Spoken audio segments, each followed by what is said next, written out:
tie-dye? You haven't started recording, Ryan. What is wrong with you? We're good. There you go. Do we see the tie-dye here? You got to get the back. Okay. All right, guys. We are going to talk about organic chemistry. You think? Maybe? All right. You had a job to do before you left. Last week, you were supposed to label functional groups on Tylenol, tamoxifen, PABA, and Patamate O. Did you get all those? It's right in front of alcohols. So find the page right in front of, or find the notes on the same page as alcohols. Those functional groups you were supposed to label. So let's see if you have those labeled correctly.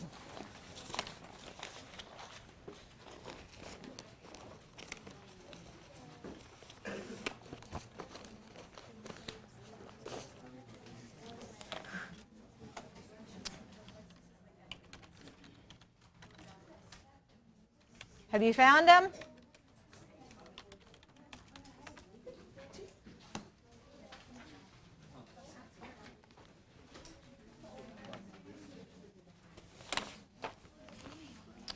All right, what do you have in tamoxifen?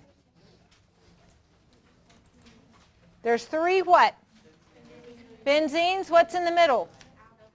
Alkene. And what else do you have in the top right? An amine. And what else do you have in the top right? Not ester, but her brother. An ether. Good. All right, so you should have the following. Now, for the Tylenol, do you see benzene? Do you see benzene on Tylenol? Do you see the alcohol? And one of the last things you wrote last class period, you put phenol. Do you see that special alcohol is phenol? That's a benzene with the OH, that's phenol. And then this is an amide. Did you catch that one? No, because you're just now doing it.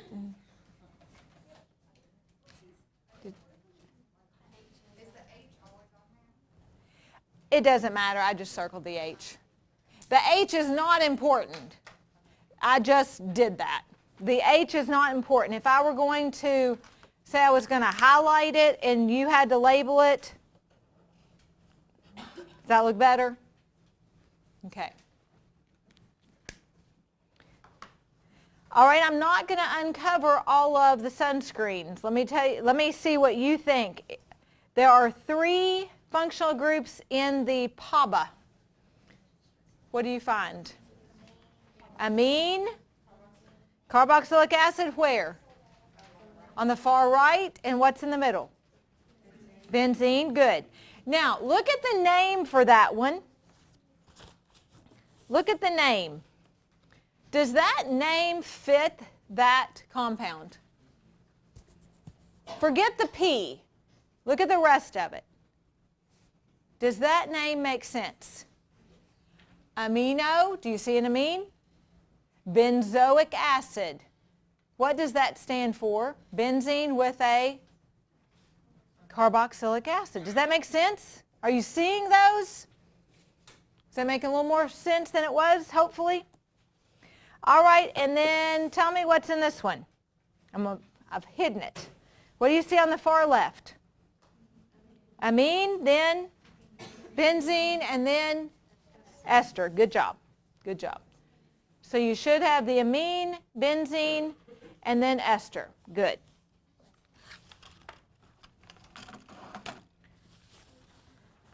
All right, before we go any further, I want to show you something real. This is one of my new drugs that I found.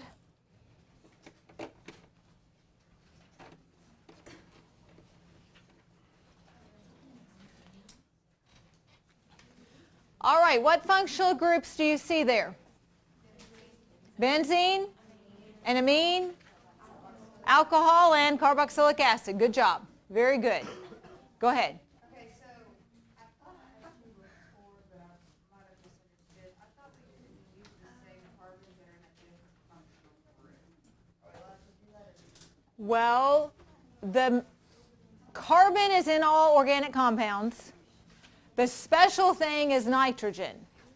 So I think what you're saying is that this carbon's part of benzene, how can I say it's an amine? If this carbon's part of benzene, how can I say it's an alcohol?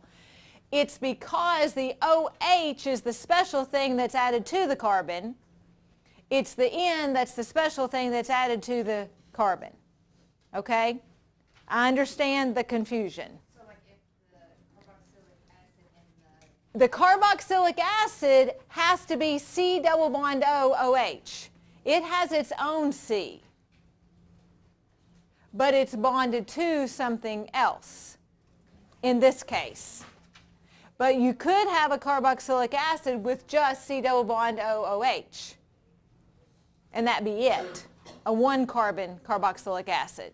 so could like instead of benzene ring coming off that carboxylic acid, could it be an N? Could be any, well, if it were the N, then that would be, I don't know that you could just have an N. And I don't think you could just have an OH. I don't know for sure, but I don't think you could. I think you'd have to have another C that would be bonded to it individually. In other words, well, I know what you're saying because it's confusing in this case because these C's are part of benzene, but they're also here and here. I agree. Let me say this. I don't think that I know on your homework, I'm pretty sure it says it'll highlight a certain thing and you're supposed to label it. So that shouldn't be an issue there. And on the test, I think it's going to be explanatory what the area that I'm asking you to label is. So I don't think that's going to be an issue. Ask me if it is. Okay, I mean, that's fair game to ask me. Okay? A couple of things I want to talk to you about this particular drug because this drug is I've learned something about this drug this morning. First of all, look at the name. It's called mesalamine if that's just the common name. The IUPAC name is 5-amino-salicylic acid. The amino is on which carbon? The fifth carbon. That's what it's telling you. The amino is on the fifth carbon, and the salicylic acid is actually this. This is what salicylic acid is. Now, that is not, I think I may have just said that's the IUPAC name. That would not be the honest to goodness IUPAC name, I don't believe. I think there would actually be a longer name. I don't think that they would use salicylic acid alone as an IUPAC name. Don't hold me to that, but I think you would actually break all this down. But what I'm trying to, that's not my main goal here. What I'm trying to get you to see is this is called salicylic acid. And there are other drugs that contain something salicylic acid. One of those is aspirin. Acetylsalicylic acid is aspirin. What kind of drug is aspirin? It's a what? What's it help with? It's a blood thinner. Let me ask this. Read the description, and there is the same word that's used for the purpose of aspirin that's here. Thank you. Anti-inflammatory drug. Aspirin is an anti-inflammatory. This drug is an anti-inflammatory, which makes me think that salicylic acid in some form or fashion, depending upon what it's with, is an anti-inflammatory drug. Would that be a good conclusion to draw maybe? or fair enough? Now, if we go on further, let me tell you what this drug is for. This drug is for ulcerative colitis. Ulcerative colitis is basically kind of like inflammation in the intestines, colon, rectum. That's what this drug is for. Now then, interesting to combine what we're studying today with, as far as functional groups in organic chemistry, with pH. And this is the part that I learned today. Each Aprezo capsule contains granules composed of mesalamine in a polymer matrix with an enteric coating that dissolves at, what's it say? Now, explain that to me. Tell me, elaborate on that. What did that just tell you? She said it's going to digest when it hits your stomach. Anybody disagree with that? I disagree with that. What's the pH of stomach acid? 1 to 2?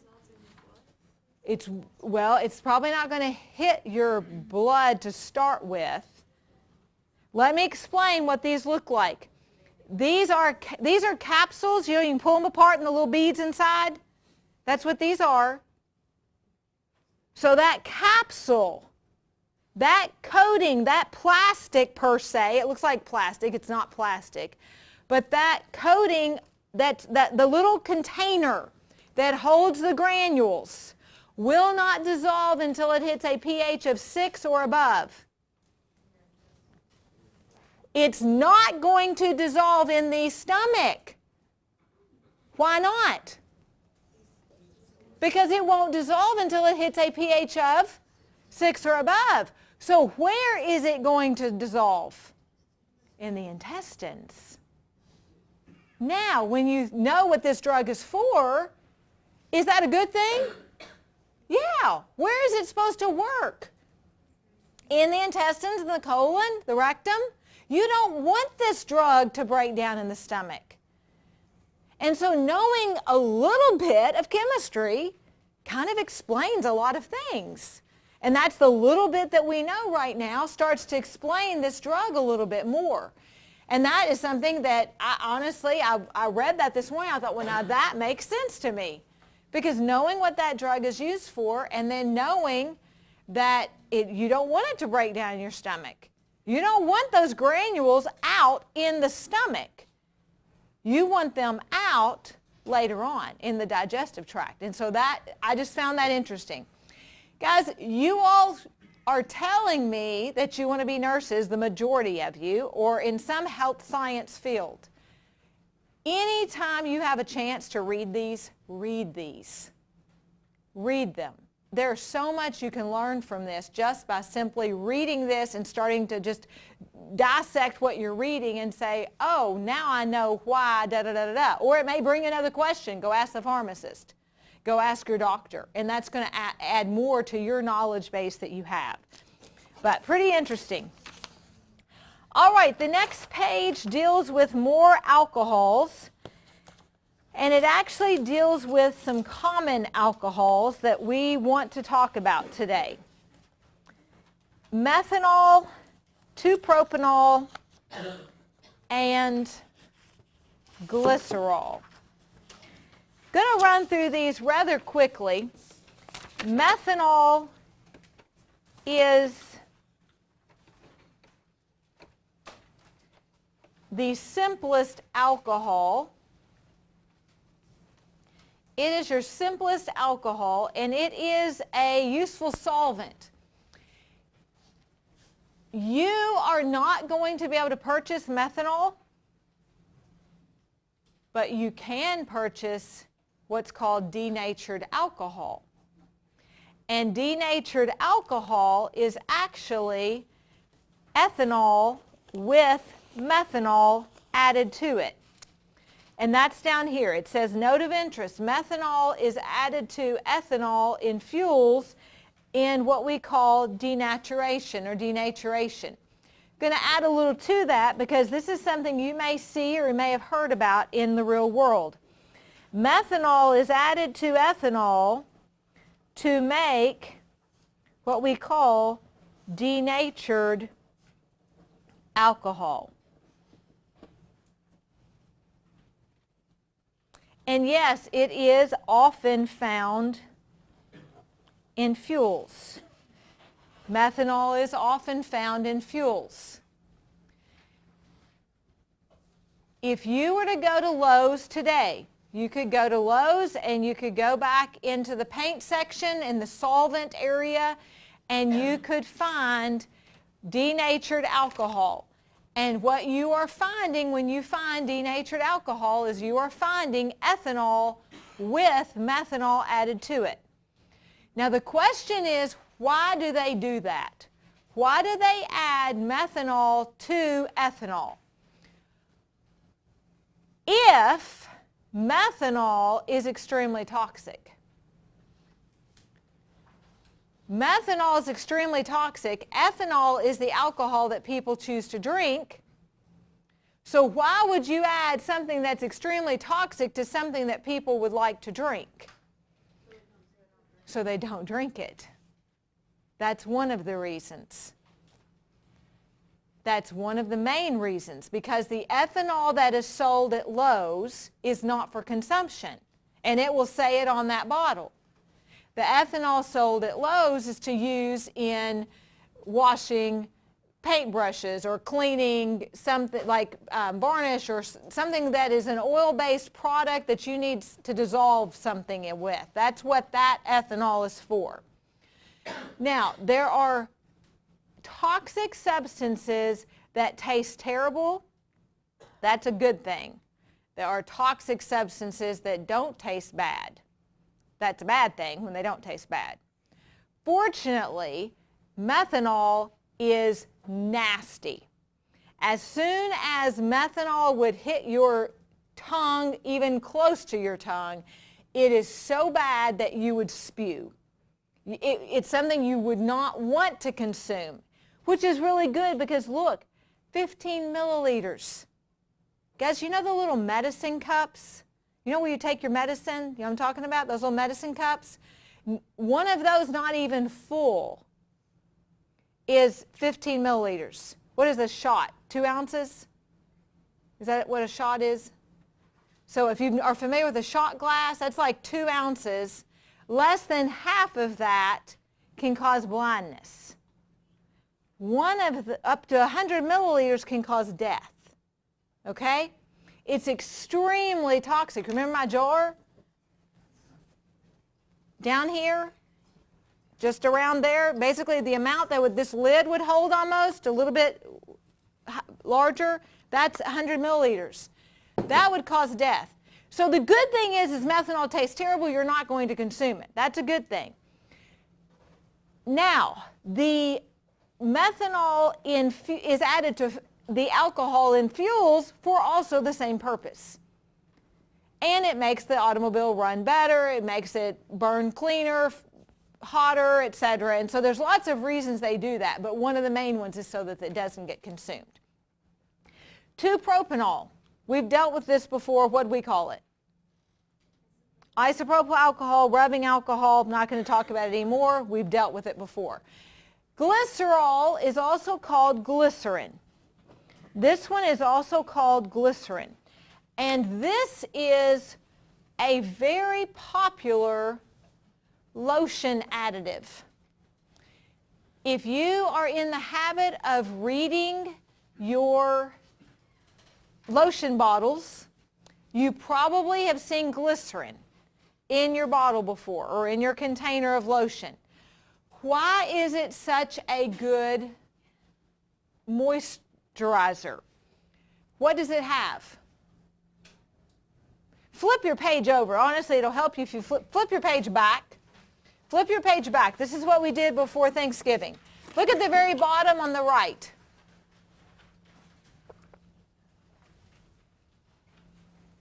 What do you see? Do you see glycerol? Now, tell me what glycerol has. 3 alcohols. What do alcohols have the ability to do? What's special about alcohols? OH bond. They bond to water. Hydrogen bond to water. Now, if it has 3 OHs, then what's it able to attract a lot of? Water. So now, would that make it a good moisturizer? Yes. Yes, makes it a very good moisturizer. And so that is why it's added to most of your lotions. It will be added because it basically absorbs water and helps your skin absorb more water. In fact, guess what early lotions were? Glycerin. If any of you know some really old people, and we're getting on, honestly, too far past really old people in a sense. I mean, we still have really old people, but in 1920, 1930 maybe, but especially like around 1920, they would use what for their hand lotion? Glycerin. That's what they would use. And lots of times they would use glycerin and rose water to make it smell good. They would actually use that, mix it together, and that would be the lotion. Okay, well, how do you know that? Well, interesting, because a neighbor that I had growing up who was like a grandmother to me, but she wasn't my grandmother, but she was as close as a grandmother. She was born in 1902. Now, I was born in 1971, so that means she was 69 when I was born. So she was old when I was born, and she lived to be in her 90s. So I knew her all my growing up years. I mean, she was there for all my life. She used glycerin and rose water. That's what she had, a little bottle of that. I mean, she probably had stuff from the time she was, in her teens that was still in her house with her. But she still used the things that she grew up using. And that's what she used for lotion. Now, it was interesting because when you put glycerin, you can still buy glycerin today. You won't find it in the lotion section, though. You'll find it in the medical section. But you can go buy glycerin, and when you put it on your hands, if your hands are moist, it actually feels warm to your hands because it's actually pulling the water out of your hands. And if you add, let's say, my hands are extremely dry. If I were to put water on my hands and then put glycerin on my hands, it would get really warm because it would be pulling all those OHs and the water together and bonding. And so it's really interesting. Is that how those face scrubs work that get warm when you use them? Have you ever seen those? Now, I know, are you talking, is there a certain brand or just some of them do? I can't remember. I mean, I haven't, it was a while ago that they advertised it on TV, but it's not a certain brand like that. All of them do. Then it could be that it has glycerin in it. It could be. I don't know. I have not heard that before, but it could be. Of course, there are other things that are actually burning your skin, so that may be what's making it warm. I don't know. But it could be. I don't know.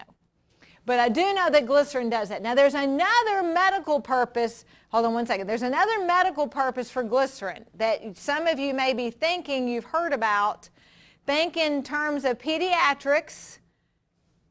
It's used for a particular problem that children seem to be particularly susceptible to, especially potty training age. Constipation.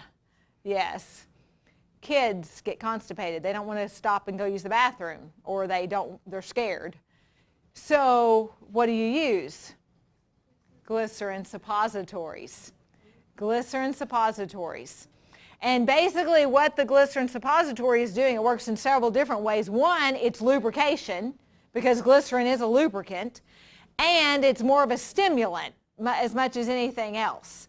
Now, as far as the water scenario, as far as the ability that it's going to pull water, I've never heard anybody say it gets hot. I don't know. I mean, the little kid you're using it on's got enough problems elsewhere. They're not worried about it getting warm probably.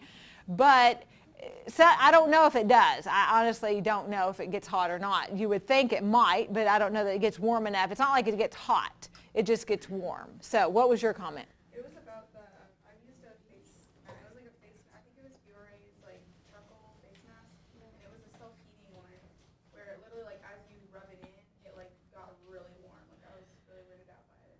And I don't know. Did you read the ingredients? Go back now and read the ingredients. Yeah, and I don't know. If it had that in it, but it was like very, like, you know those little, like, when you go to like a football game and there's like The hand warmers, yes. It got that warm? warm. Like, Wow. Well, now that's iron. Iron is what are in those hand warmers that's causing those to get warm. So I don't know. But I'm not going to go into it. But if you're thinking, some of you, there are other things that warm up that you have. So I don't know if it's glycerin that causes that in all those different things. I don't know.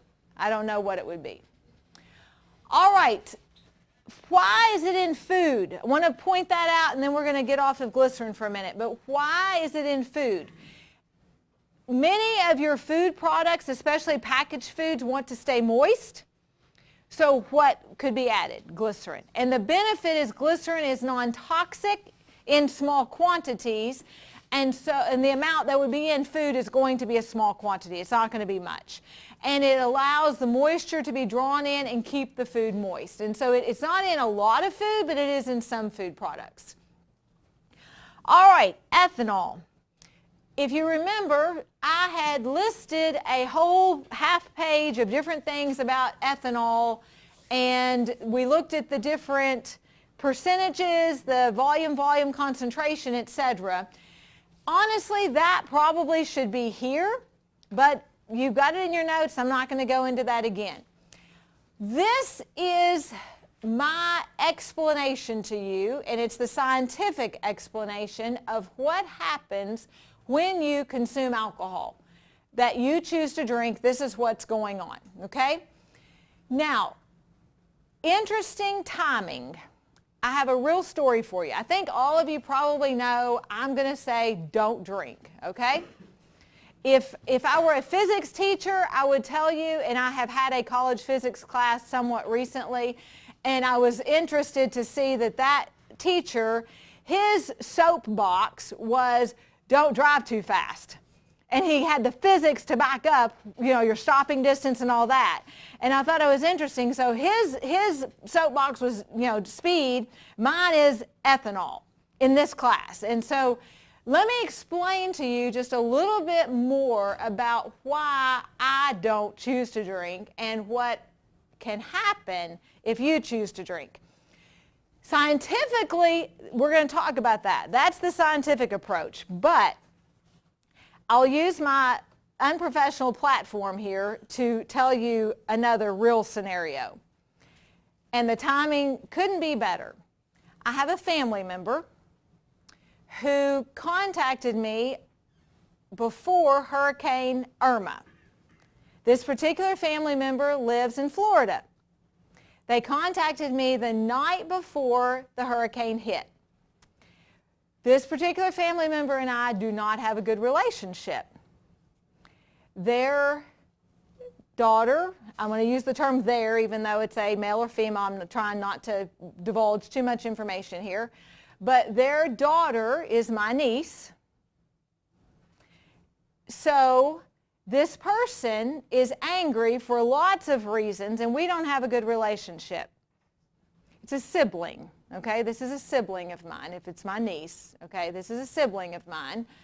So sibling and I don't get along well. And contacted me the night before the hurricane in very distraught sounding voice. Has not contacted me in years verbally by phone call. Every time I have tried to reach out to this person over the years, I can't resolve the conflict. I've tried to, I'm so sorry, what have I done? Please, can we talk? Nothing. Out of the blue, the night before Irma, they contact me. We have this conversation. They admit we're not okay. No, we're not okay. Are you okay? The hurricane's going to hit. Do you have a place to go? Let's talk about the real things. But as far as us resolving this, probably not going to happen in one night. But wow, they called me. I was like, oh my goodness, there's like hope. Now, fast forward to Tuesday. My niece was coming in for Thanksgiving. One of the 5 little boys that we tie-dyed with were her 2 sons. So she's coming in for Thanksgiving. I sent the parent of her a message and said, if it's okay with your child, would you come? Went back and forth, became a saga drama again. And I'm to the point of, why did I even mention it? I mean, I'm like, I'm sorry, just forget it. I didn't mean to upset you. It's not that your daughter has to give you permission. I just am trying to help my parents out, and let's have peace in this family. Pointless. Then go on to, I'm saying to sibling, I just thought since you contacted me before the hurricane that maybe there was a chance we could, move on. Text message back. You only received forwarded text messages from me. I never contacted you directly. Sibling's an alcoholic. Sibling has no idea they called me. The reason sibling has no relationship with her child is because she's an alcoholic. Guys, that's what alcohol can do. Now, to further complicate this story, let me explain something that you are even going to be more surprised at. This sibling of mine had 2 children. This daughter, my niece, was my first niece. She was my baby. She was born when I was 12. And she was she's my baby. That was my little girl, my first niece. When she was 4, she had leukemia. From the time she was about 4 to 8, she went through treatment. She's the only living survivor out of her group of children that had leukemia. She has had 2 little boys. She is a miracle. Her 2 little boys are miracles. Nobody else lived out of her group. Now, if you weren't thinking that's just amazing, oh my gosh, wouldn't you want to have a relationship with her and her 2 little boys and her family? Add to that, same sibling had a little baby boy who was born at 27 weeks gestation 32 years ago. Guys, babies didn't live at 27 weeks gestation 32 years ago. She's had 2 miracle children. And relationships are destroyed. Why? Ethanol. That's why. You choose to drink, that's your choice. Some of you have scenarios just like this, or even worse. Some of you are headed for that relationship. Some of you think you've got it under control. Some of you think it's not going to happen to me, I'm just a social drinker. I don't think that sibling started out thinking it was going to be a problem. And you know what's really crazy? This person works at Microsoft. How in the world they keep their job, I have no idea. When they don't even know what they do after 5 o'clock, that's kind of a problem. So, your choice whether you drink or not. That's real life, non-scientific. Here's the scientific. So you choose to drink, what's it going to happen, or what's going to happen in your body? Well, it's going to be absorbed in your stomach and small intestines, and then it's going to go into your liver where it will be processed with 2 different enzymes. And the 2 different enzymes are alcohol dehydrogenase. So this is ethanol, and this is the proper name. Does everybody agree with this name? 2 carbons is what? Eth, single bonded together, that's ethane, so ethanol. So the name should make sense. What is the ending ACE going to indicate to us? Enzyme? You should have had that in another class. That's an enzyme. And so what happens is the ethanol gets processed in the first step to what is called acetaldehyde. Now this is not the proper name. Acetaldehyde is more of the common name. How many carbons are here? So that would be what? Eth, and, because they're single bonded together, and what's the ending we talked about for an aldehyde? Remember? It's not ethanol, because this is ethanol, it's ethanal. Ethanal. The proper name for this is ethanal. The proper name is ethanal. So it gets processed from ethanol into ethanal, which is an aldehyde. Then we have another enzyme called aldehyde dehydrogenase, and it gets converted into acetic acid. Now that is also not the proper name. The proper name is, how many carbons again? 2, and they're bonded single together, so that's ethane, and the ending for carboxylic acid is what? We've seen this a couple times, and it's probably in your notes. What was the benzene one we just saw? Benzoic acid, so what would this be? Ethanoic acid. Yeah, it's ethanoic acid, but guess what? That really doesn't tell us anything, but commonly we call this substance what? You've had this before. What did we call acetic acid in the real world? Some people put it on spinach, some people use it to dye Easter eggs, some people use it to clean with. Vinegar. Now, isn't that lovely? Drink your beer and make vinegar. Skip the beer and drink the vinegar. It'll be a lot healthier for you. Okay? And you might keep your family. Isn't that funny? Alcohol turns into vinegar. That's what it does. Alcohol turns into vinegar. Now, what's the problem in all this? Obviously, we don't want to drink a lot of vinegar. That's definitely would, affect your blood pH eventually probably, and plus you just probably wouldn't feel too good. I mean, it wouldn't taste the best. Your throat might burn a little bit. But that's not the major problem. The major problem is right there. This is a toxic aldehyde. That's the problem. So anytime you look at ethanol, think ethanal, also called acetaldehyde, and think poison, because that's what it is.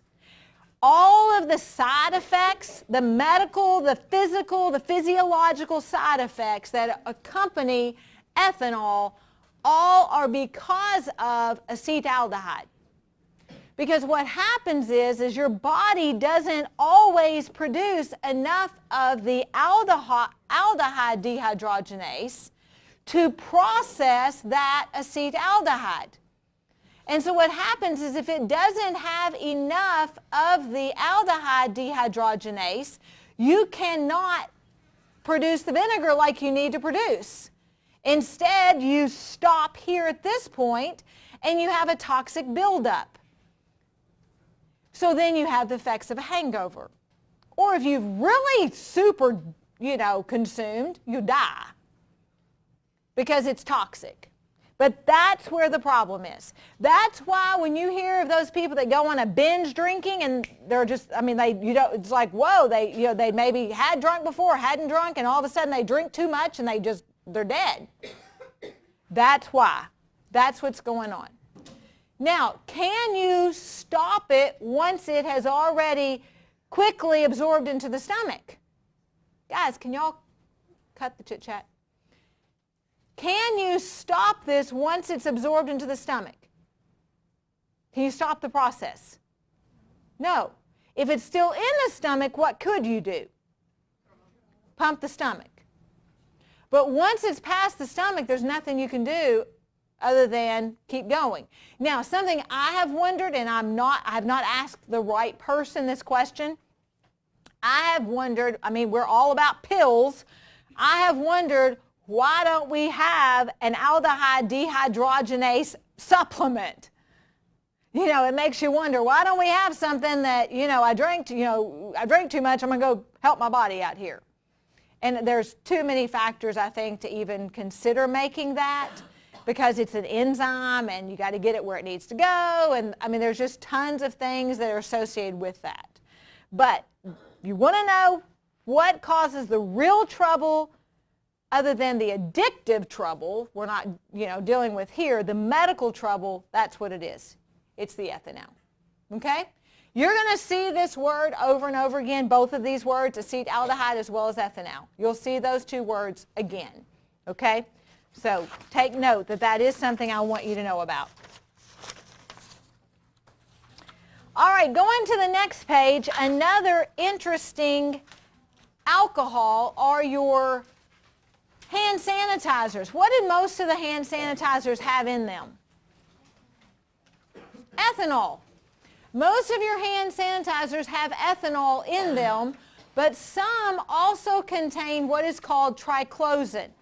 Now, the problem with the ethanol-containing hand sanitizers are with little children. Have you heard about the little kids that lick their hands after they use this hand sanitizer?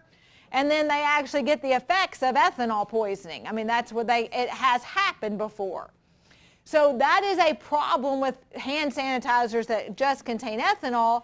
But then there are other antibacterial hand sanitizers as well as hand soaps that contain triclosan. This is triclosan. Run through those and put the functional groups on that real quick. Put the functional groups.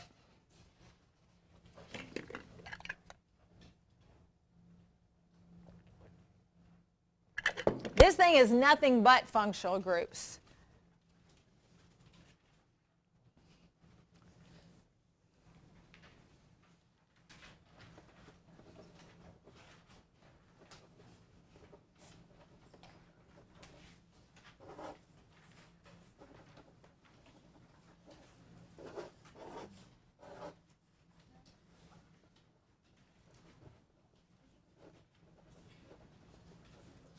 So you've got 2 benzenes, 1 alcohol, 3 alkyl halides, and I've left 1 out. Tell me the other one. Ether, good job. And there's ether. And it says triclosan is under investigation by the FDA. Why? Anybody have any idea why triclosan shouldn't be used as much as it is?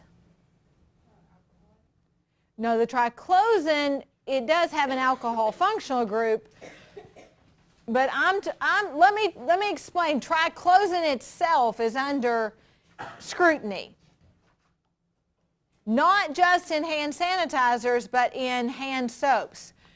Those of you that buy antibacterial hand soaps, quit buying them. Those of you that use antibacterial detergents, quit buying them. Why?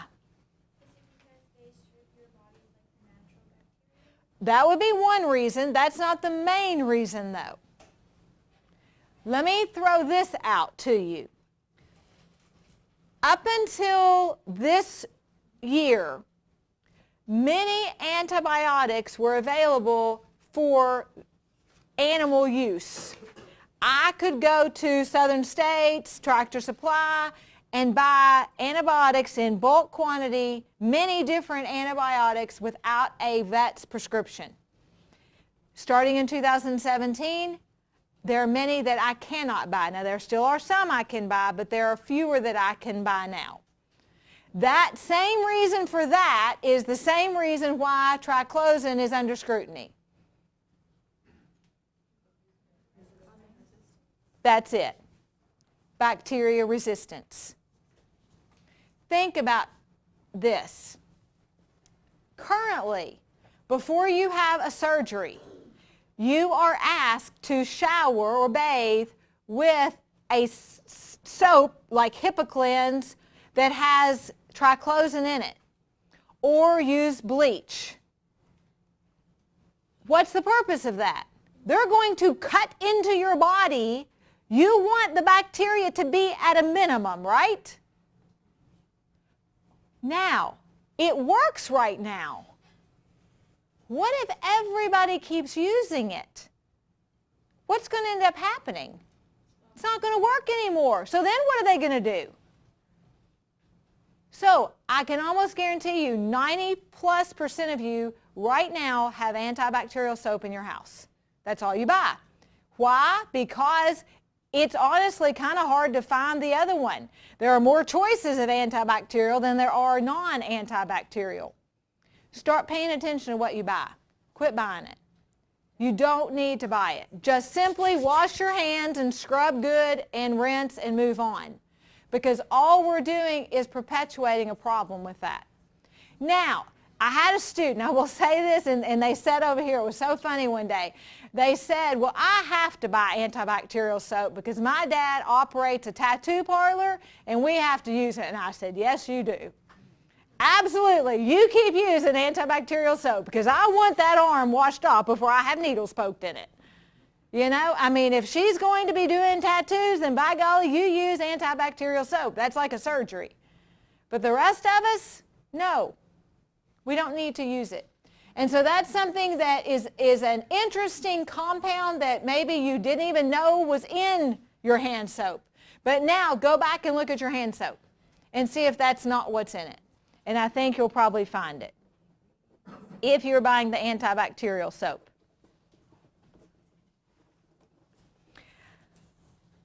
What does our own body do with bacteria that we get exposed to over time? What do we build up? We build up immunity. Do you think that's important? Yes, it is important. It is important to build up that immunity. We need some bacteria in our system. We need that. All right, let's talk about some interesting ethers. Ethers are, we wouldn't put ROR, what would we put? COC. And let's talk about some interesting ethers, some interesting characteristics of ethers. Ethers have stronger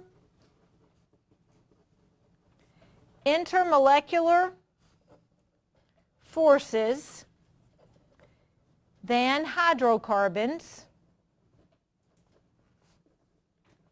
due to that polar COC bond. But who are they weaker than? Carboxylic acid, but who also are they weaker than? Alcohols, good.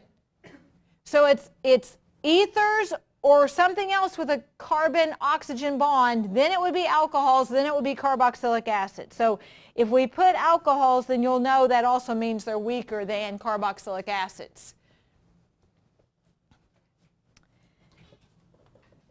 Ether solubility is greater than similar sized hydrocarbons. And again, that is due to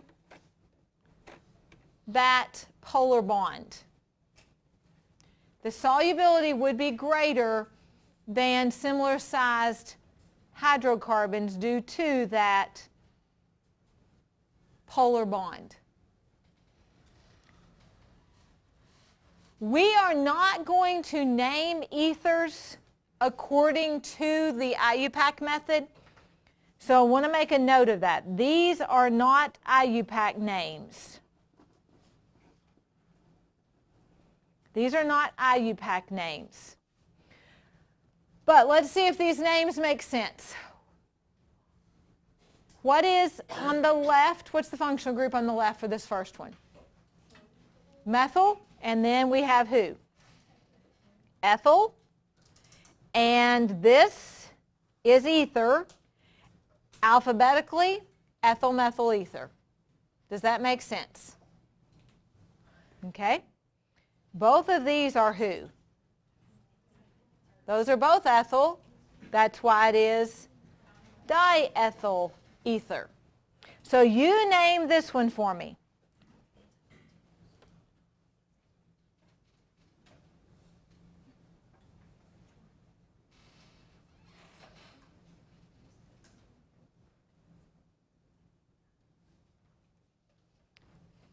Are these the same on each side? Who is it? It's propyl on each side. So it is dipropyl ether. Dipropyl ether. The common,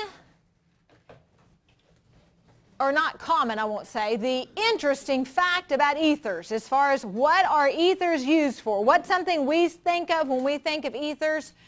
Anesthetics. Put you to sleep, put you under, use them for surgery, and that's in your previous notes when we talked about ethers. Who was it? Diethyl ether. So diethyl ether is the anesthetic that was used, and we talked about it changed surgeries. That is what changed surgeries. And guys, this is diethyl ether right there. That is what diethyl ether looks like. And ethers are still used as anesthetics today. Ethers are still used, and that's why you see these are still used as anesthetics. Some of these are still used. These are known to be used today in the medical field, and every one of them have the ether. What else is interesting about all these? All the alkyl halides. For me, that was like astounding how much chlorine and fluorine were in these ethers that were used as anesthetics. Pretty interesting, I thought. So now, what am I asking you to think about here? Overall, what would you say there is probably going to be something about ethers on the test, and what's going to be important to know about ethers? Okay? And know the basics of how we've named these. And like I said, this is not the IUPAC naming. All right, the next interesting group, or interesting things about a group, we're going to talk about aldehydes and ketones. So let's look at some interesting aldehydes and ketones, or interesting facts about aldehydes and ketones. And I actually went ahead and wrote these down for you, so you don't have to write them. First, though, I do want to make a note, and I'm just going to put notes. You need to go back in your notes. When we talked about aldehydes and ketones the first day, you go back and make sure you know what these mean, because I've written these differently. So go back in your notes and see if you understand what I mean when I'm saying that. You need to know what the carbonyl group is. What is it? Go ahead, somebody said it. What do we call the carbonyl group? I'll tell you who has a carbonyl group. Carboxylic acid, ketone, aldehyde, amide, ester. C-double bond O. The carbonyl group is the C-double bond O. This is not necessarily how we drew these or wrote these. But this should make sense to you if you'll go back in your previous notes and write them down the way we did it. So what would they have? They're going to have stronger intermolecular forces. When I say stronger, who am I referring to? Stronger than hydrocarbons. Good. All the time. Stronger than hydrocarbons. That's what we're talking about. Low molecular weight aldehydes and ketones, that means less than 6, that means 5, 4, 3, 2, 1, are going to be soluble in water. Higher molecular weight aldehydes and ketones, greater than or equal to 6 carbons, will be soluble only in the organic solvents. And the aldehydes are named with an -al ending for the IUPAC method. Now that's the IUPAC method, and you're going to see the aldehyde name on some of these, but I really want you to know the way to write the actual -al ending. I want you to know that. So, and honestly, it makes a lot more sense. Formaldehyde you have heard of, but what is formaldehyde? It really doesn't tell you what it is, but now what if I say formaldehyde is methanal? What does that tell you? 1 carbon. It's an aldehyde, and it's a 1 carbon aldehyde. That's what it is. It's a 1 carbon aldehyde. And so it is simply C double bond O, H with another H. It is the simplest formaldehyde. It is the simplest formaldehyde that you can have.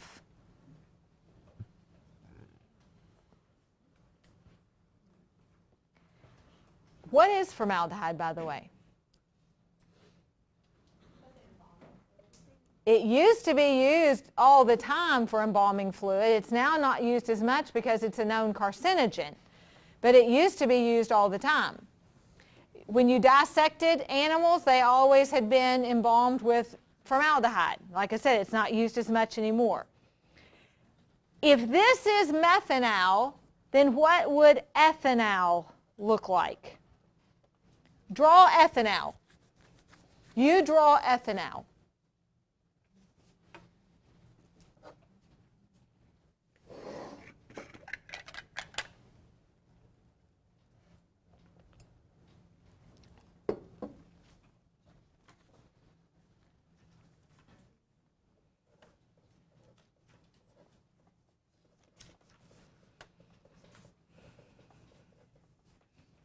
Would that be ethanol? Yes or no? Does that make sense? Does that make sense? All right, ketones are very similar to aldehydes. Like I said, we're talking about aldehydes and ketones here. Ketones have the ending ONE and it's own. You don't say one, but own. Acetone is a common ketone. Now, if I say acetone, you know what I'm talking about, but you don't have maybe a clue as to what it would look like. What am I talking about? If I say acetone fingernail polish remover, that's what most of you think of. It's a very strong, powerful solvent. Dissolves fingernail polish and other paints. But it doesn't tell us what it looks like. Now, what if I say propanone? Draw propanone. Draw propanone. What would propanone be? How many carbons? And it's a what? Ketone. So where does that double bond O have to be? In the middle. And then what gets filled in? There you go.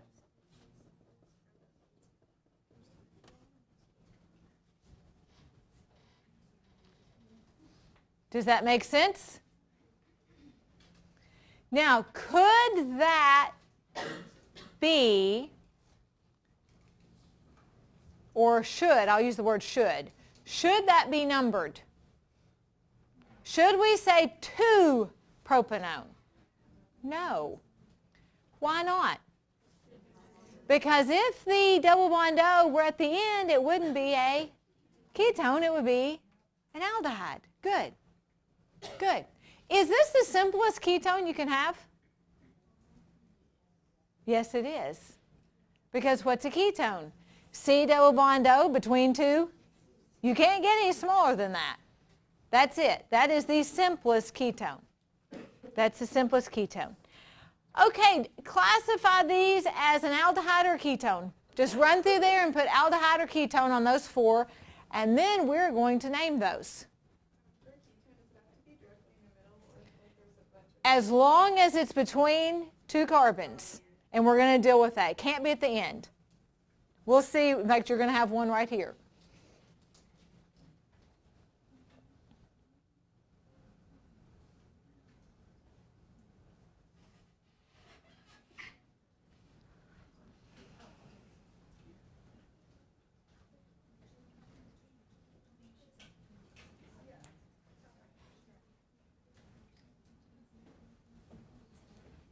All right, what is A?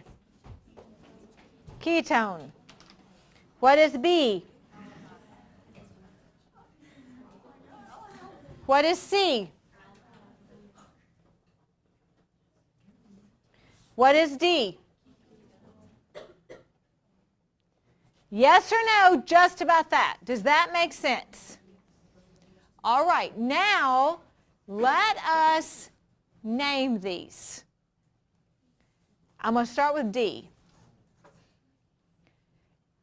First, I want you to forget that there is even a ketone on here. If you were just naming that, what would it be? Say it again. Cyclohexane. Yes or no? Does everybody agree with that? That would just be cyclohexane. So it's a ketone. So instead of being cyclohexane, it's cyclohexane. There you go.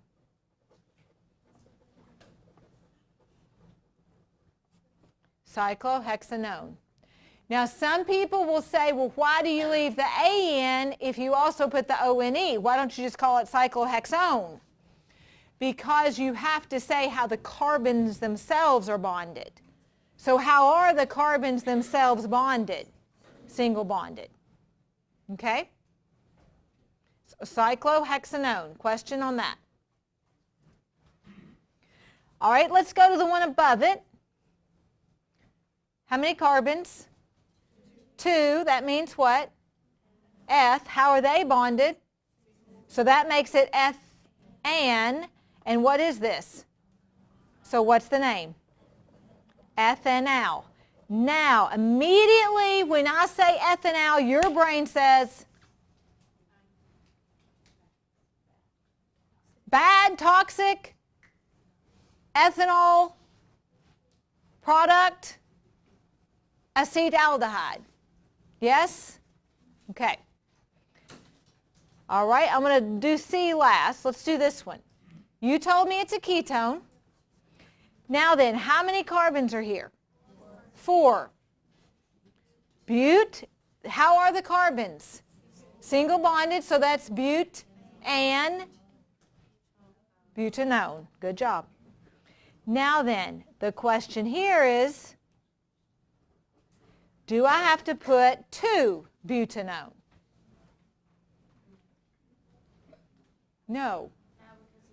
Because if it were here, it would still be 2 butanone. This can only be 2 butanone. Well, then I know somebody wants to say, well, what if it was at the end?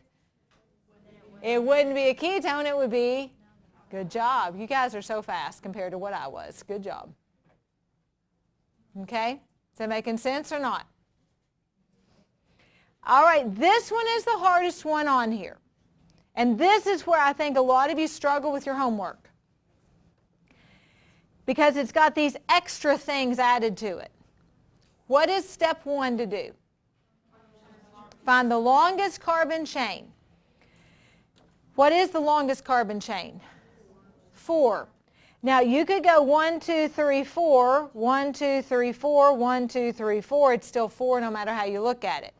I'm going to go the straight path just to make it simpler tonight. Number 1 is the aldehyde. Now I know that you're thinking, well, aren't these extra things too? And yes, they are. But you still will start numbering on the aldehyde because it is at the end. So it becomes 1. So 1, 2, 3, 4. If we didn't have these 2 substituents on it, then it would just be who? Butanal. Yes or no? So the parent is who? Butanal. The parent is butanal. That is the parent. These are who? Who are these people? Methyls. These are methyls. And because there are 2 methyls, it's dimethyl. And where are both methyls? So what is the name? All right, I'm going to have to put it right here. 3, 3 dash, come on, butanal. 3, 3 dimethyl butanal. Yes or no? Good. I have a question. On the homework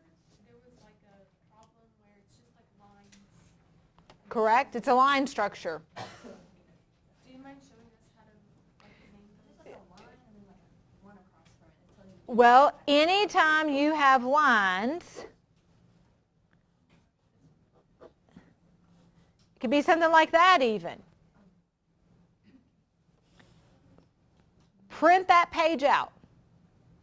Everywhere you see an end, you put C. Everywhere you see a join, you put C. Everywhere you see an end, join, end, join, or whatever. Follow?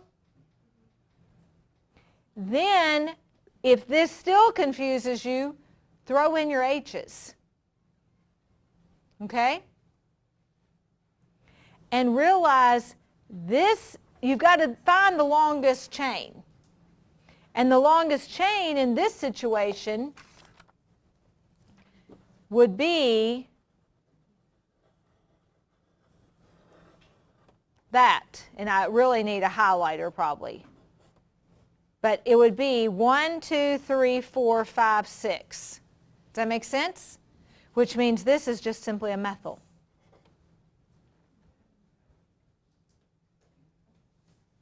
And this is what? An alkene. On which carbon? You would actually make it the second carbon. This supersedes, or overrides, I should say, this methyl. And so it would be 1, 2, 3, 4, 5, 6. So who is 6 carbons? Hex, but it's hex who? Hexene. And if we didn't have this methyl on it, it would simply be who? Not just hexene, 2-hexene. Yes? So 2-hexene, but we do have this methyl on which carbon? Which one? So it's 5-methyl-2-hexene. Because it's the parent name. It's what makes the ending. Whatever's going to help make the ending is the most important. Now, since you mentioned naming, I've already emailed you this. I'm going to say it again. I don't mind helping you with naming. In fact, Wednesday, my goal is to have time and have sent to you tomorrow an extra practice handout for us to work on, and a lot of it is going to be naming in class on Wednesday. But I'm going to tell you right now, if you don't sit down and try it and go back and forth yourself, you're not going to get it. That's why I sent you the way to find it in your book. If you will do that, I promise you, you can learn how to name these. But you can't just do it overnight.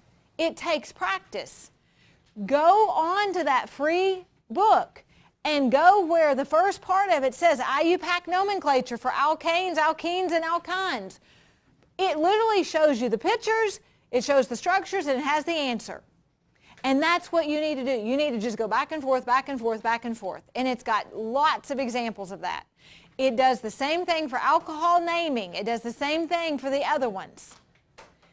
Please take the time to look at that. Because it's where the double bond starts. That's why. Okay? If the lines confuse you, then put C's like I did. And don't feel bad if that confused you. It confused me too.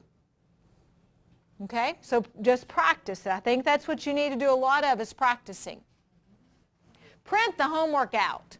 That will help you. At least print those out that have the drawings. I think that will help a lot. All right, on these are simply some interesting aldehydes and ketones.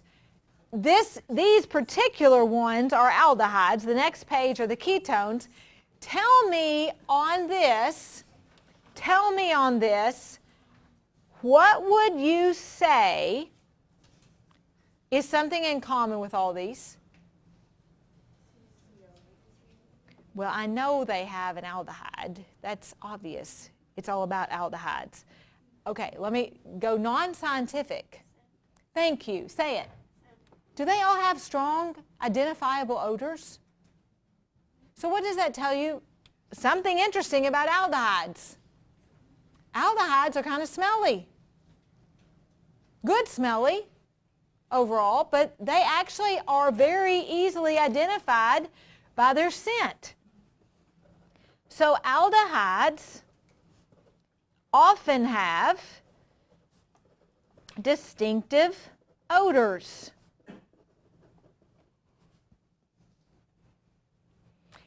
Now, for your benefit, label these groups. I'm not going to take the time right now to go through these with you. Obviously, they all have aldehydes. And we would write that as C double bond OH, but this is another way to write it. If you've never seen cinnamon sticks, that is what these are. You can buy cinnamon sticks. These are vanilla bean pods.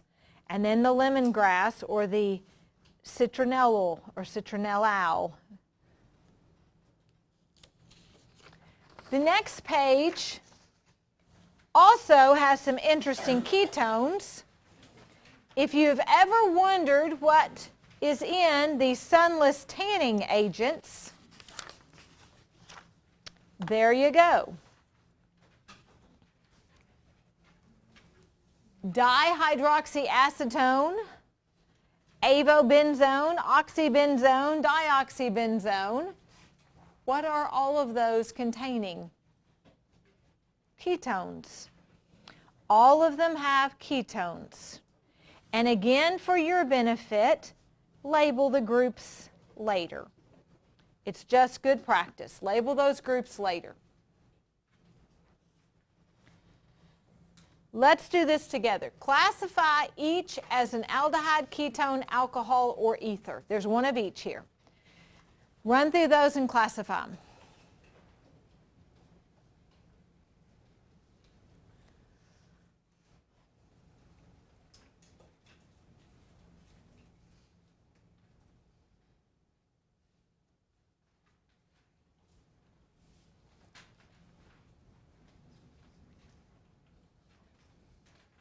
What is A? B? C?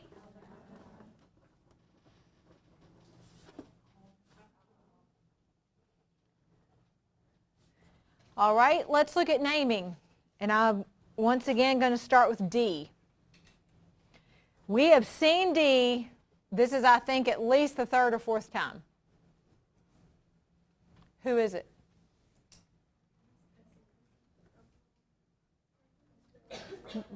Propanol, but it's not just propanol, it's, say it, 2-propanol.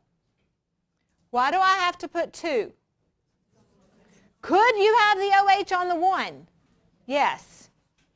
This is 2-propanol, also known as isopropyl alcohol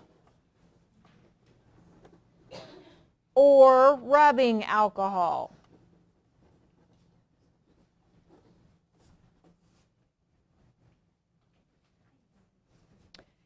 Any question on this being 2-propanol?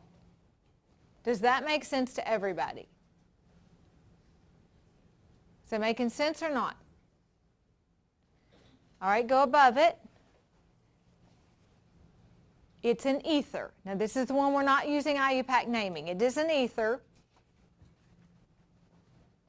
What are the 2 alkyl groups on each side? So what's the name? Dimethyl ether. Dimethyl ether. Yes or no? Okay. All right, this one.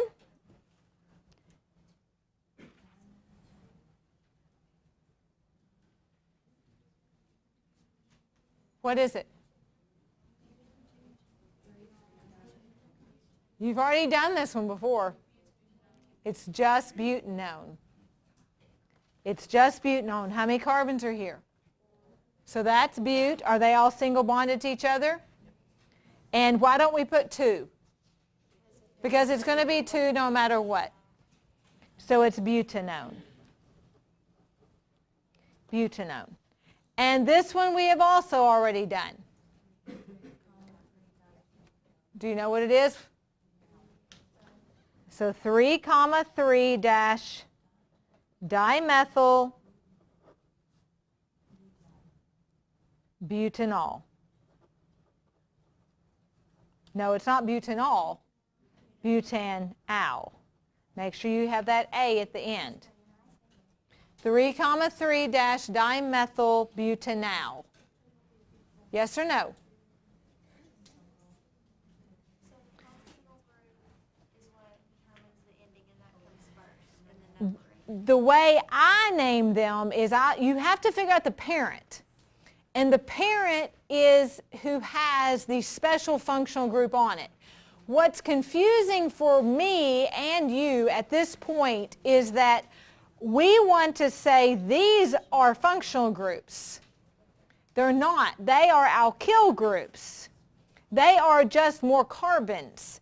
Those are not the way we name it if they're not part of the ending, if we have some other special functional group. Now, if it were just straight alkanes across the board or straight hydrocarbon across the board, then you figure out the first substituent, the first alkyl group. But in the case where there's a functional group with alkyl groups, it's the functional group that is the parent. Okay? Yes? Because all aldehydes will be at the 1. And if the aldehyde were down here at this end, then it would have been 1 down here and this would have been 2. Because aldehydes have to be at the end. Okay? All right, the last note on this page is something that it's not really dealing with aldehydes or ketones. It's kind of a combination. It's honestly, it's similar to what I've done with you in the past when I show you a medication. And I say, tell me what's in it. Tell me the functional groups. This time, though, I'm not giving you a structure. I'm just giving you a name. Based on that name, Lysol, Clorox, generic Walmart brand, Sam's, I don't care, disinfecting wipes are very common now. The dimethyl benzyl ammonium chloride is the active ingredient. Tell me what's in that. Based on that name, tell me what's in it. Dissect that name for me. 2 CH3 groups. A benzene ring. So there's your 2 methyl groups. There's a benzene ring in it. Say it again. There's no alcohol name in the name. It would probably be an alkyl halide, or at least Cl would be the chloride. Tell me about ammonium. NH4 would be what we would think. Now, if you look it up, I'm fairly sure you're not going to see it exactly as NH4. You're going to see it as an amine. You're going to see the N, and they use that name ammonium, whether it has all 4 hydrogens or not. What I like to do to really reinforce what you're learning is take some of these things that you deal with in the real world, Google them, find the structure, figure out like we just did what we think are in them, then find out what it really is and what it looks like, and you're pretty impressive when you do that, because you're going to find you're learning a lot. And you really can figure these out pretty well. Now, are you going to be able to put them together necessarily? No, but you can pretty much get an idea of what's in them.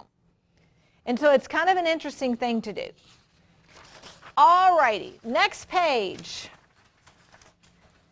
When I was teaching this originally, and I wrote these notes, there was a lot of talk about alpha hydroxy acids.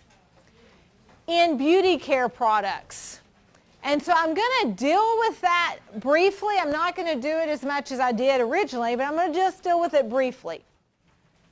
Before we go there, though, I need to explain to you what is an alpha hydroxy acid.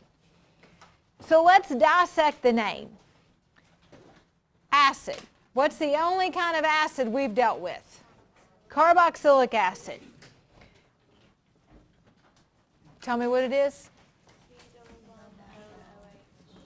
Okay. So C double bond OH is a carboxylic acid. That's the acid part. Alpha in general means what?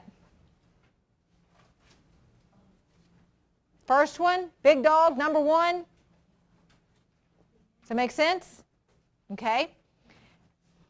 Alpha hydroxy means the first carbon that's attached to this carboxylic acid has an OH group on it.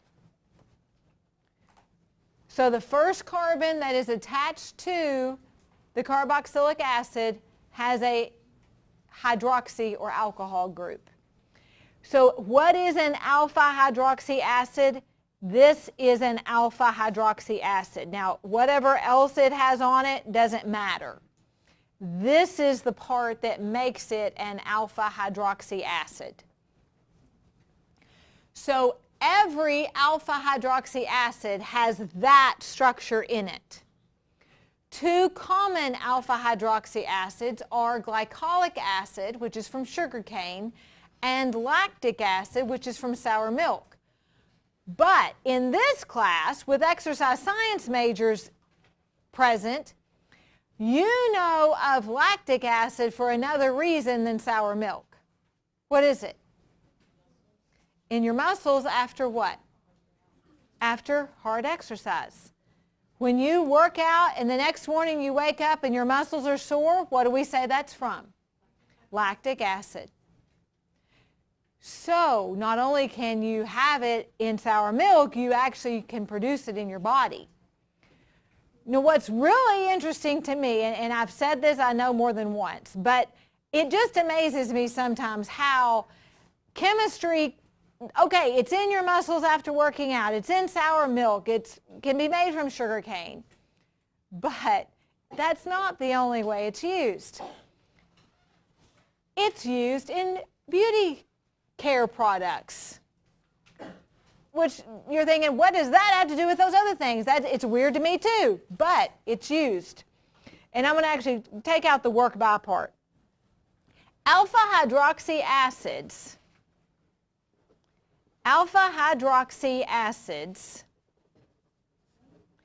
are found in some skincare products,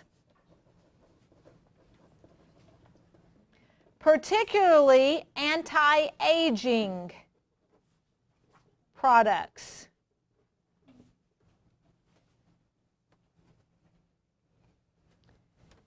If you are someone who has really investigated skincare products, you probably have heard of alpha hydroxy acids. You may be a person who's using alpha hydroxy acids. I don't use alpha hydroxy acids unless it's just simply in something I'm using anyway. I don't go seek it out. But many people my age are. Why? They want to look younger. They want to have younger looking skin. This is what's funny to me is how this works.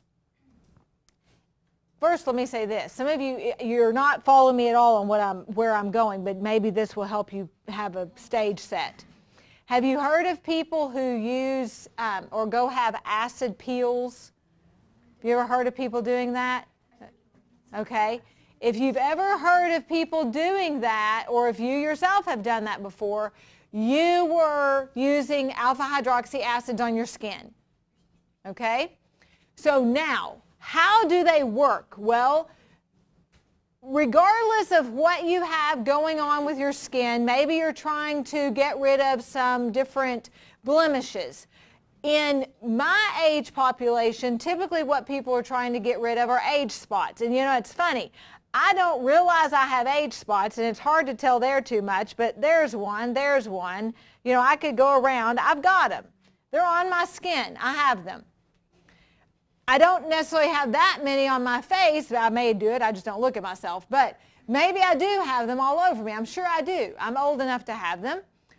What do these alpha hydroxy acids do? Well, they work by sloughing off your skin cells. Well, now, what is your skin already? Alive or dead? Dead. These cells are dead. So what the acid does, the acid peels do, is they actually help quicken the pace of removing these dead skin cells.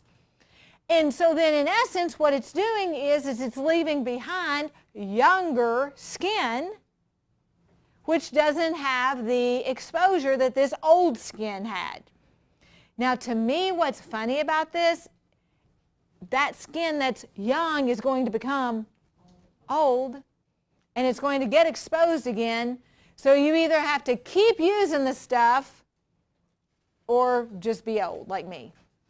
I mean, it's like you're going to, someday it's going to catch up to you, okay? Now again, it's your choice. If you want to spend the money, that's your choice. But if you really want to make some money, man, go into that field. Because my age population, oh my gosh, they're all worried about looking old. And what is my age population doing and older than me now? Are we becoming more popular? Yeah, there's more of us. So you want to make money, go into cosmetic chemistry because it's huge. That is all about all that. All that's trying to make you look younger longer. And so it's kind of an interesting field. But that I just find it interesting that it's, you know, lactic acid buildup is the same alpha hydroxy acid. It's an alpha hydroxy acid then that's used in these anti-aging creams. Just kind of an interesting thing. All right, another interesting thing, soaps. I think probably one of the favorite topics in organic chemistry is talking about soaps, because you don't realize how soaps work, and then when you find out how soaps work, you're like, wow, that is really cool. And if you don't think it's cool, I'm going to make you think it's cool, okay? Because it is neat how they work. First, let's talk about what is a soap. A soap, by definition, is a salt of a carboxylic acid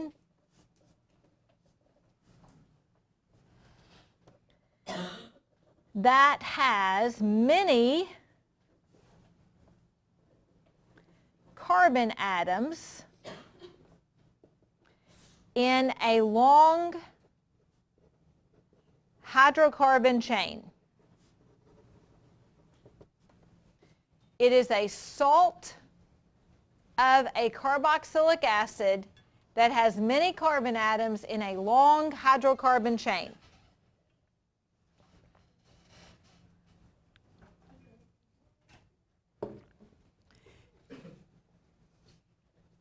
Before I go any further with that definition, though, I need to remind you what a salt is.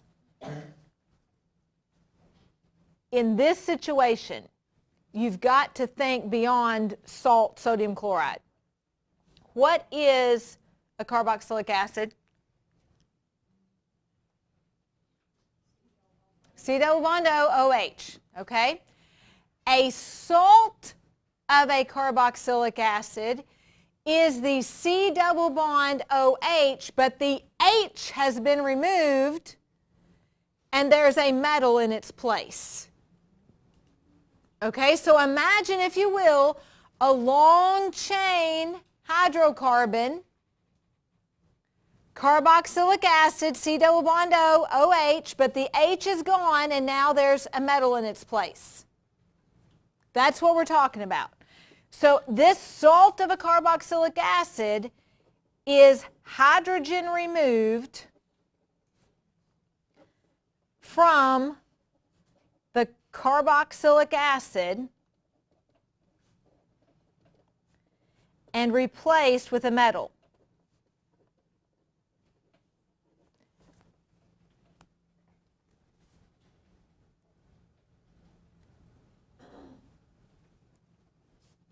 So the hydrogen is removed from the carboxylic acid and replaced with a metal.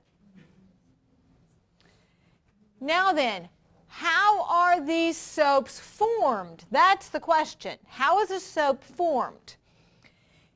Soaps are formed from a long chain carboxylic acid reacting with a strong base like NaOH or KOH. We call these things lye. Have you ever heard of lye soap? We call lye. NaOH or KOH are often called lye. And that's where you got the term lye soap, because the common name for NaOH or KOH is lye. L-Y-E.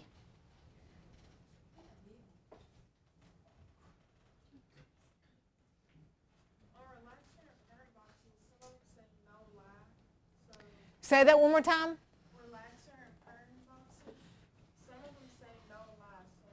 Then that is what you're seeing there is some of the perm solutions are very basic.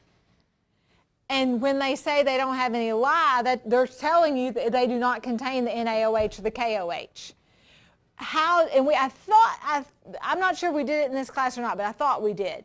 When we talked about acids and bases, we talked about, and very few people get perms, but if you ever get a perm, sometimes you feel that burning and it's slick, and then they have to wash your hair out, and then they wash and wash and wash, and it's still real slimy. Bases feel slimy. And we talked about that, I think. And so what those are saying is it is a base, but they don't contain the NaOH or the KOH. That's what it's saying. It doesn't have anything to do with it being a soap. Soap, in order to make soap, though, you use NaOH or KOH to make soap.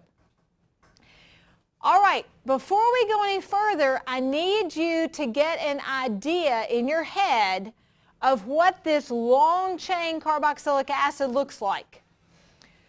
You have some drawings of these in your notes. We had a special name for these. Anybody know what I'm talking about? What did I call, there was a special name that these long chain carboxylic acids were called?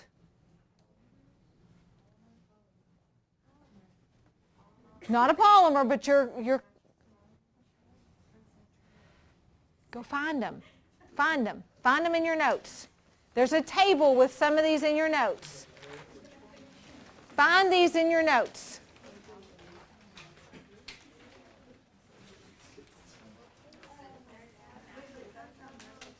Those are alkyl groups. You're going too far. Say it. Fatty acids. Guys, find the table with the fatty acids in it. It was right before butter. It's the page before butter in your notes. There was like oleic acid, linoleic, linolenic. Do you see those? What do you see? What are you seeing right there, guys? What are you seeing? A long carbon chain, and then what? A carboxylic acid. Do you see that? Now, what do fatty acids put together make? Fats or oils called lipids. Yes? We called that a bigger word, triglyceride. Do you remember the word triglyceride or triacylglycerol? And what is a like I even mentioned, I talked about the fact that triglycerides are commonly used, the term used for the fat in the blood. That's triglycerides. 3 fatty acid chains put together make a triglyceride. How do people that make homemade soap make homemade soap? They use fat and oils and lye. What does it say soaps are formed from? long-chain carboxylic acids. Where are those long-chain carboxylic acids found? In the fats. And they use a strong base like sodium hydroxide or potassium hydroxide. So the real world is actually making soap using chemistry. And this is the chemistry. Now, how does this all work? How does soap clean? Well, it's because there is an ionic end that has that metal in it, and that's called the polar head. Then it has this long carbon chain called the nonpolar tail. And again, you've seen the picture of the fatty acid. You've seen all those carbons, and then at one end it's that carboxylic acid. Remove the hydrogen, put an Na on it. Okay? The metal. So you got this long carbon chain with the C double bond O, and then the metal. What happens is, that's what soap is. Now, when soap is in water, it actually forms what are called micelles. The soap forms micelles. What's a micelle?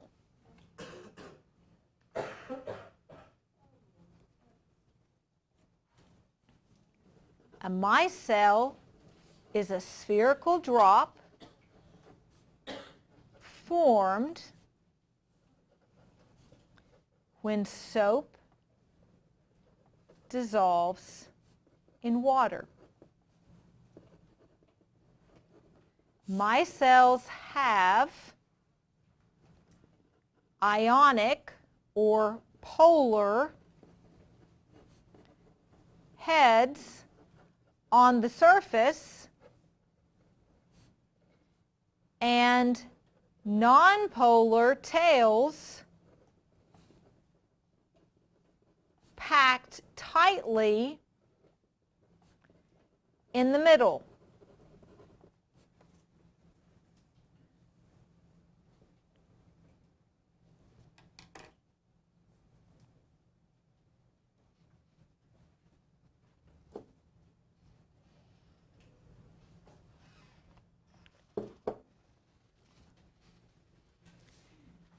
Now, obviously, you have a picture here, but I want to demonstrate for you.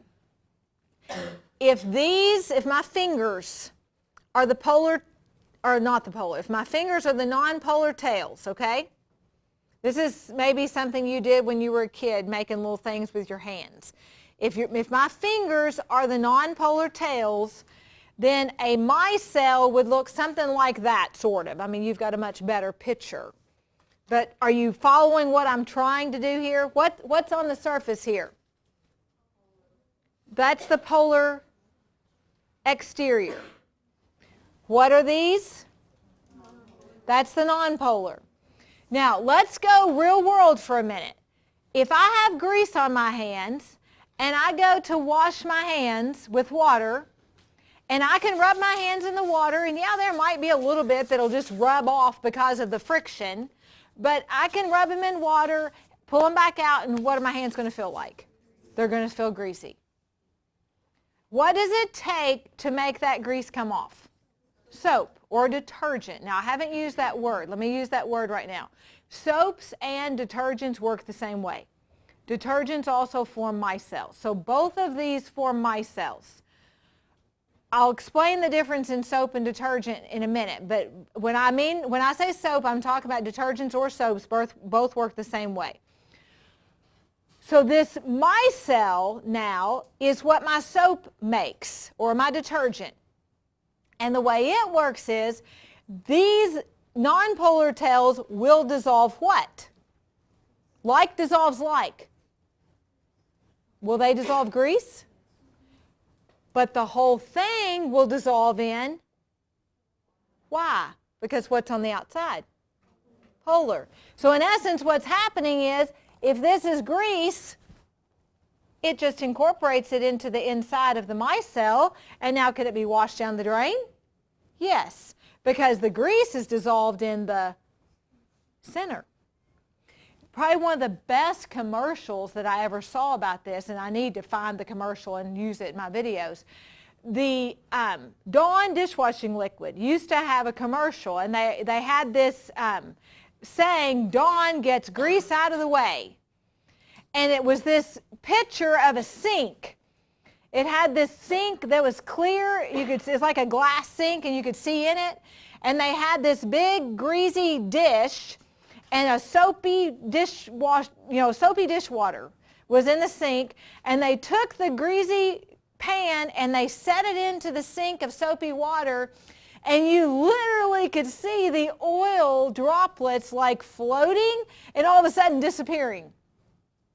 And what was happening is you literally were seeing micelles in action. You didn't realize that's what you were seeing, but Dawn gets grease out of the way. Why? Because the detergent, the micelles, are literally picking up the grease, and then you can wash it down the drain. Now think about dirt itself. I'm talking just dirt, soil. If I go outside and I'm on the ground doing something and I have muddy knees. Now yes, friction is going to remove part of that mud. But if I've really, I've been really on my knees out there in the mud, is it going to be really incorporated into my fiber of my pants? Yes. Water alone won't get that off. What does soap do? Is soil polar or non-polar? Will soil dissolve in water? No, it won't. It makes mud, guys. And that mud settles out. That dirt settles out. It's not going to dissolve in water. What allows it to? Soap or detergent. That forms the micelle around it and allows it to wash down the drain. So basically, what is soap? It's a mixer of what? Soap allows what to mix? Oil and water. Soap basically allows oil and water to mix. How does the grease get past the fuller part? It absorbs into it. It just has the ability to absorb into it, because it doesn't mean that they can't touch each other. I mean, obviously they do touch each other. I mean, if you put oil and water in the same container, you see them together, and it has the ability to pull into it. Yeah. All right, so the pictures here, I don't need to explain the pictures. I will show you this right here is what I was talking about. Do you see how the metal is replacing the hydrogen? Do you see how that happens? The metal's replacing the hydrogen? And so that's your polar head, and then this is your non-polar tail. I like this picture, just the cross-section of the soap. I think that's pretty cool. And I forgot my advertisement. I didn't bring my advertisement. Something that I found, and I meant to bring it. I used it in my 8 o'clock class, and I forgot to bring it to you guys. There is a new product that cracks me up. It's a beauty product again. I guess I kind of get cracked up over those because I could care less. But it's funny to me how much money is spent on beauty products. But there is a new product, and it's called micellar water. Have you all seen that stuff? Now that cracks me up. Now why do I get cracked up about that? Because all soap and detergent forms what? Micelles. And so they have used that word to make this, oh, you should try micellar water, man. It is awesome. It forms micelles and takes that grease off your face and just washes it away. All soap forms micelles. I mean, when I first saw that, I was dying. I was like, oh my gosh, because nobody knows that. So they advertised it, and they thought, woohoo, man, we got something. We're going to use little signs on these people, but they don't know it. It's going to be so cool. I mean, I just thought that was funny. So just know that any soap you use could be called micellar water. So they're probably getting more water than soap nowadays. Well, that's also, I mean, I use a face wash. It's going to form micelles just like micellar water does. Now, I'm not saying that it isn't a good soap product. It might be. But all soap forms micelles. All detergents form micelles. All right, chemically, what is this process called? The process of making soap is called saponification. Now, some of you may have made soap. Has anybody made soap? A couple of you? Good. If you've ever made soap and you're reading about how to make soap, you probably came across the word hydrolysis or saponification. And all that means is hydrolysis, this just means in a basic environment, pH what? Above 7. Hydrolysis means cleaving or breaking apart.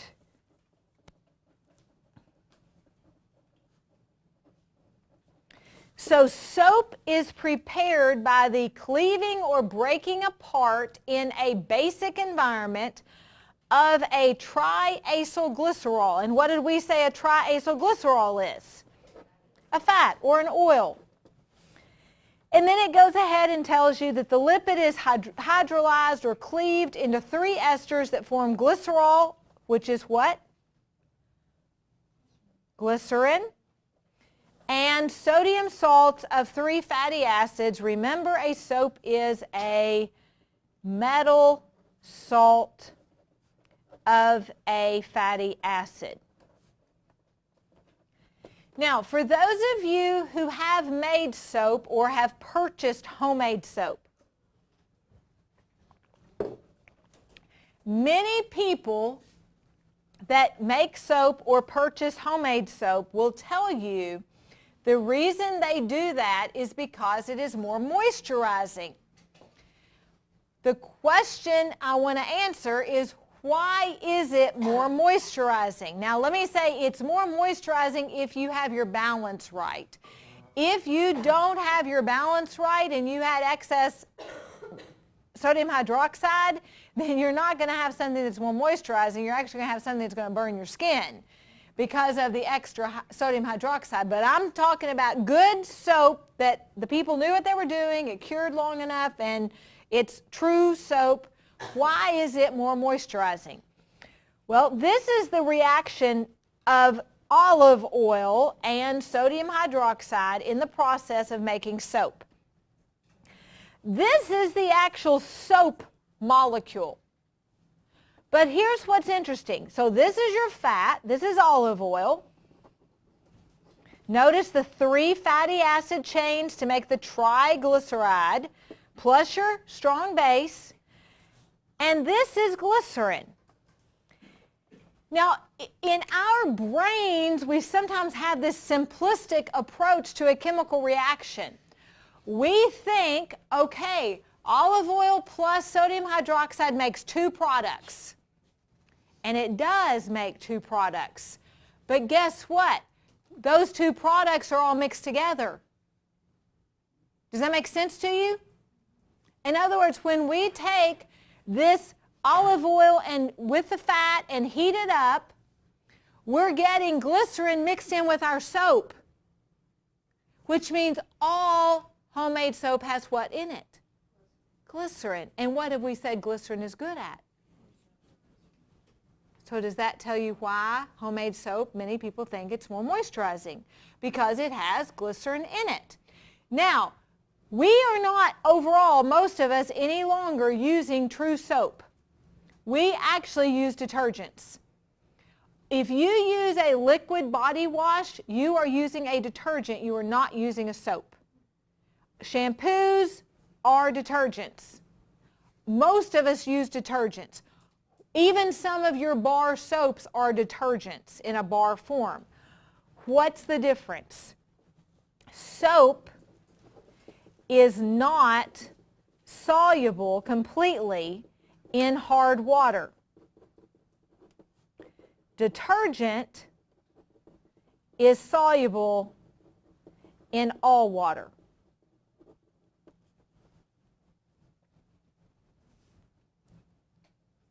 And you say, well, who cares? I don't have hard water, obviously, because I'm using soap. Honestly, I bet you don't know if you're using soap or detergent if you haven't read the label. But how do you know if you have soap or detergent? Most of us in our area do not have soft water unless you have a water softener. Now, our water is not super hard, but it's overall fairly hard. What does hard water mean? Hard water means you've got a lot of metal ions dissolved in your water. We've got calcium, we've got iron, we've got a lot of calcium in our water in Bowling Green, okay?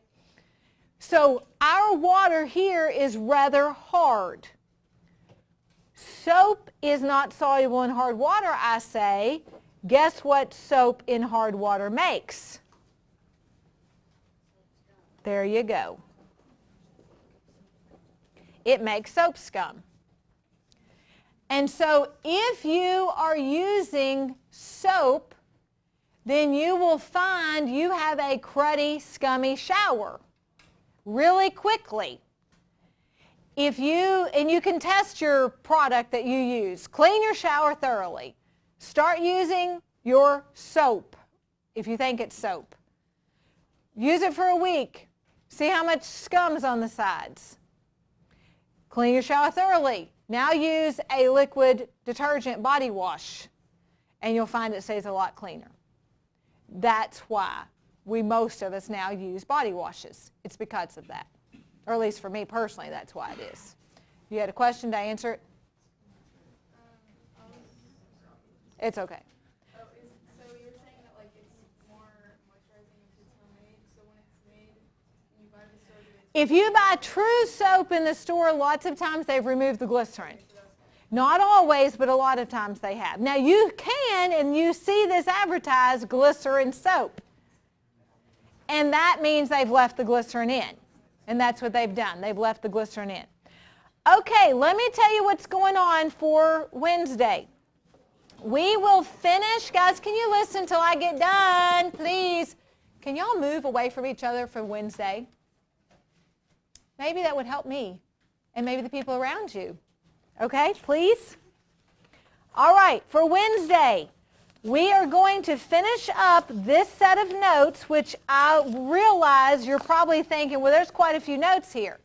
A lot of it's my writing, though, if you look at it. And we're not going to go into detail on a lot of it, okay? Bring these back, look for an email from me, and I will have something for you to bring that will help us prepare better for the test, okay? One last thing I need to tell you before you leave, if you haven't noticed your emails, I changed the sapling homework due date to Friday at 8 o'clock. Okay? It's due on Friday at 8 o'clock. One more thing, sorry. Guys, stop. I got 2 minutes. Give me my minutes, okay? A few of you have emailed me about taking your exam on Friday morning. At this point, I am very likely not going to take anybody else on Friday morning, if anybody, period. Because I am in the normal classroom, and at this moment, not very many of my 8 o'clock class is taking it with you all. If more people, and I'll find out Wednesday, if more people take out of that class and take it with you all on Wednesday, then I will have room for some Friday takers. But at this moment, I'm not probably going to have anybody taking it extra on Friday. Ask me Wednesday, and I will tell you my final answer on that. So as of this moment, you all need to plan on taking your exam next Wednesday at 3:45. If that changes, ask me Wednesday if that has changed, okay? I will see you on Wednesday.